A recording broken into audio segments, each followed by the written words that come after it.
জয় জগন্নাথ, জয় শ্রীকৃষ্ণ। ভগবান জগন্নাথ দেবের মন্দিরের ওপরে যে চক্র আছে, তার ওপরে যে ধ্বজা থাকে, তার মধ্যে হাফ সান এবং হাফ মুনে চিহ্ন আঁকা থাকে। এর কারণ কি?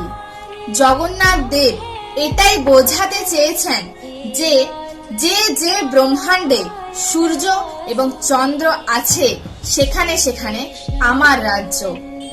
এই জন্যই ভগবানের ধ্বজাতে চন্দ্র এবং সূর্য দুটোই থাকে। ভগবান জগন্নাথ দেব বলেছেন, দিনে এবং রাতে পুরো 24 ঘন্টা তোমাদের ওপর আমার কৃপা দৃষ্টি থাকে। প্রতিদিন বিকেলে মন্দিরের ধ্বজা চেঞ্জ করা হয়। যারা চেঞ্জ করে তাদেরকে বলা হয় গরুর সেবক। কেন বলে? জগন্নাথজির বাহনকে গরুর দেব।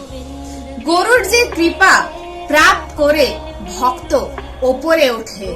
প্রায় 264 ফুট ওপরে উঠতে হয়। এটা গরুড়জি আর জগন্নাথজির কৃপা ছাড়া সম্ভবই নয়। জয় জগন্নাথ, রাধে রাধে। श्री